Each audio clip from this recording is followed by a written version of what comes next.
melanin is the only skin tone. Every human being is brown, darker brown, lighter brown, depending on the summer, depending on the winter.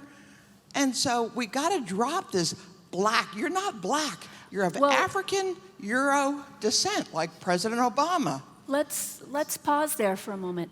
I think it's really, I think one of the things that I heard when we started this conversation is that what drew so many of us into the room is the recognition that if you were drawn to this conference, you on some level recognize, yes, we are one.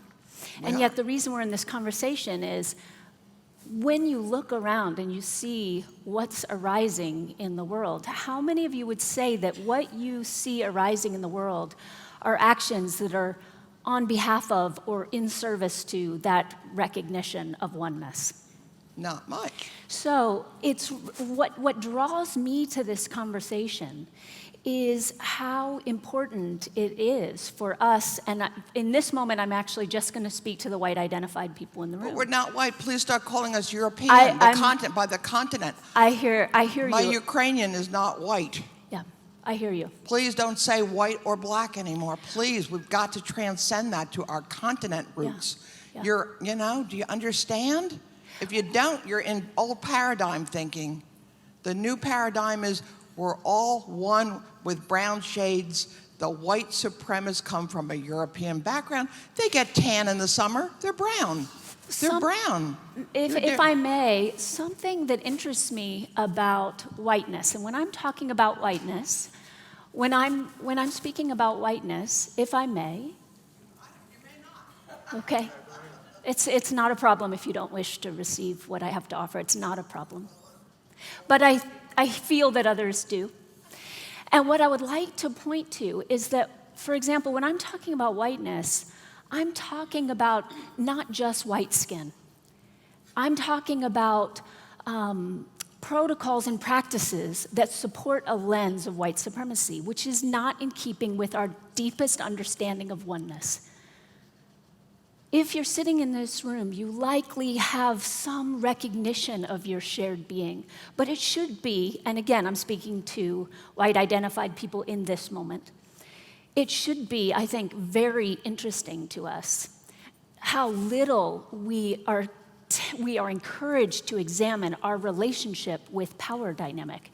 And that's not just about color, it's about dynamic, it's about process, it's about the recognition that in a white supremacist, through a white supremacist lens, it's a lens of domination.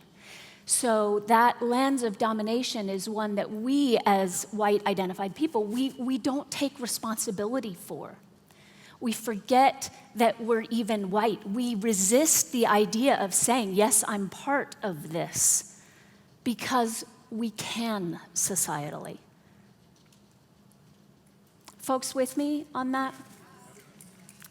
So this conversation about what is mine to reconcile has become very, very interesting to me. Consider for a moment, just for a moment, if you were standing in a crowd and there were black bodies that were chained, how disassociated from your shared humanity, how disconnected from your shared humanity would you have to be for that to be okay? Someone lifting up a black child and weighing it and poking it and prodding it for sale, how disconnected from your own humanity would you have to be for that to be all right? And so something that I'm passionate about is how can we recognize that it's our humanity?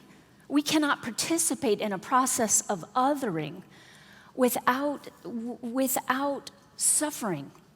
And we can't just say, but we're the ones benefiting from here, so we're going to come up with lots of complicated reasons or complicated explanations that make us feel okay about a process of othering. The minute we go into a process of othering, we are suffering. So at the heart of non-duality, we must recognize all the delusion that keeps us from that non-dual truth. So I find it fascinating that I trained for years in a Zen Buddhist monastery.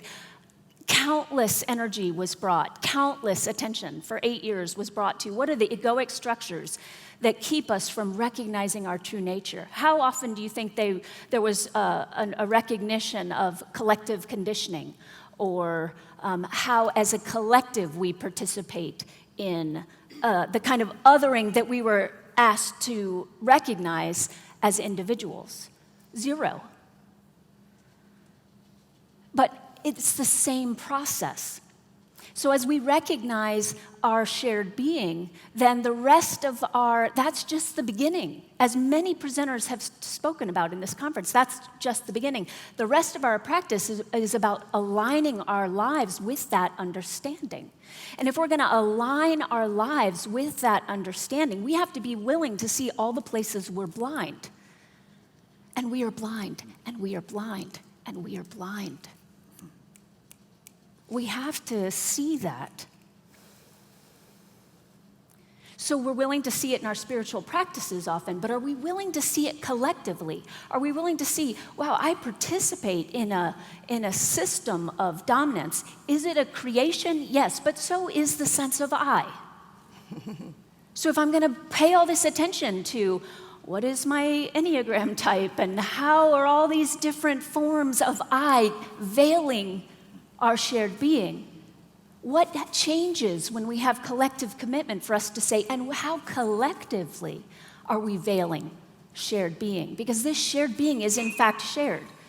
I'm sure it's not lost to anyone in this room. There is no individual I that awakens. If that's new to you, I'm sorry to disappoint you.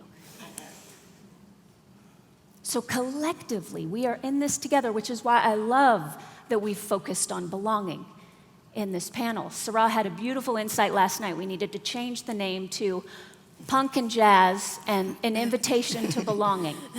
Because we recognized this was going to be emergent conversation. And that's not an accident. That's not an accident, because this is collective. This is about we.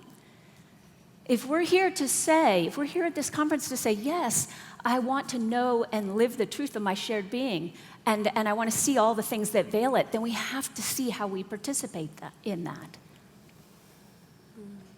Thank you, Caverly. Yeah, thank you.